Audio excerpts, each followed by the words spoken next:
اب لک کی بات ہے یہ ان کی، یا خود کی قسمتی ہے ان کی، یا خوش قسمتی ہے، یا کہ سیاسی طور پہ تو وہ بہت ہی بالکل ہی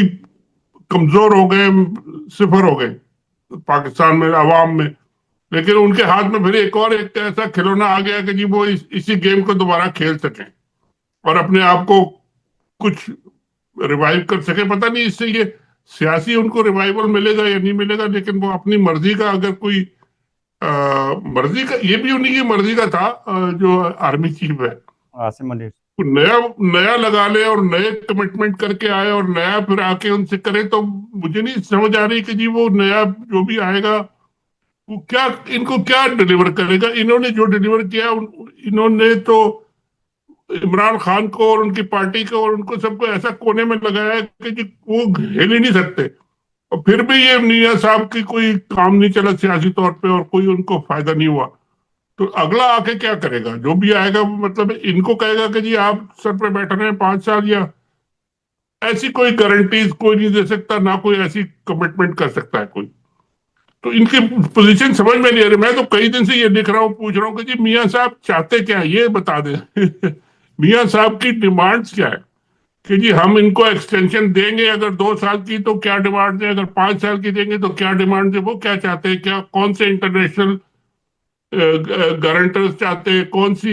گارنٹیز چاہتے ہیں، وہ کیا ہونا چاہیے ان کے لیے. بیٹی کو پرائم منسٹر بنائے، کیا بیٹے کو بنائے، کیا کرے، پتہ نہیں کیا وہ چاہتے ہیں. خود بننا چاہتے ہیں، خود بننا چاہتے ہوں گے. ظاہر ہے ان کو تو سب سے بڑا افسوس اسی بات کا ہے کہ جی ان کو بلا کے ایک طرح سے امبیرس کیا گیا یا ذلیل کیا گیا ہے، جو بھی آپ کہیں اس کو، کہ جو آئے اور آ کے پرائم منسٹر پاکستان کے ہیڈ لائن سارے اخباروں میں چھپ گئی اور وہ پھر بنا کچھ بھی نہیں. تو ان کو تکلیف تو بہت ہے. اب وہ جا کے اگر جنیوا کے اسپتال میں بیٹھے ہیں، بیمار ہیں، تو ان کو دعا ہے کہ جی وہ جلدی سے ٹھیک ہوں. اور اگر بیمار نہیں ہے، سیاست ہے، تو پھر دیکھیں ان کی سیاست کہاں جاتی ہے. میاں صاحب کا سر اگر دیکھا جائے تو 1980 میں ضیاء الحق کی مہربانی سے یہ پنجاب کے وزیر خزانہ بنے. 80 سے لے کر 2025 تک 45 سال کا ان کا تجربہ ہے. اس دوران کئی آرمی چیف کو لے کے آئے، کئی کو فارغ کیا، کئی سے یہ فارغ ہوئے. اتنا تجربہ، اور اپنے آپ کو ساؤتھ ایشیا کا سینئر ترین سیاستدان کہتے ہیں. لیکن پہلی بار میاں صاحب بند گلی میں پھنس چکے ہیں کہ جس بندے پہ انہوں نے تکیہ کیا تھا اور اس کو جو ٹاسک دیا تھا کہ عمران خان کو اور پی ٹی آئی کو تم نے دیوار کے ساتھ لگانا ہے، اس بندے نے ان کی توقع سے اتنا بڑھ کے کام آگے کر لیا. آگے سے عمران خان تھا جو آؤٹ آف سلیبس کوسچن آ گیا، اور عمران خان کے ساتھ پاکستان کے 25 کروڑ عوام بھی پہلی بار ڈٹ کر کھڑے ہو گئے. اب میاں صاحب اور میاں صاحب کے سرپرست فیلڈ مارشل عاصم منیر دونوں پریشان ہیں کہ اب کریں کیا. اب میاں صاحب یہ سوچ رہے ہیں کہ اگر عاصم منیر کا بیگیج اتنا بھاری ہو گیا ہے تو نیا بندہ شاید لے کے آئیں تو اس کو پی ٹی آئی والے یا عمران خان اس کو ہلکا لیں، ورنہ یہاں تو میچ پڑ گیا ہے. اور جو شنید تھی یہ کہ اب آپ سے یہ 27ویں ترمیم کروا کے ایکسٹینشن 5 سال کی لے کے عاصم منیر صاحب اڈیالہ رجوع کریں گے اور عمران خان سے صلح کریں گے. آپ کو، مسلم لیگ کو، پیپلز پارٹی کو، آپ کو پھر زیر عتاب لے کے آئیں گے. اس ڈر سے میاں صاحب عاصم منیر صاحب کو ایکسٹینشن نہیں دے رہے، کیونکہ عاصم منیر صاحب نے بھی تو اپنے خلاف جو ایک پریشر پبلک کا بنا ہوا ہے اسے ریلیز کرنا ہی کرنا ہے. تو اسے ریلیز کرنے کی صورت یہی ہے کہ وہ عمران خان سے صلح کر لیں. لیکن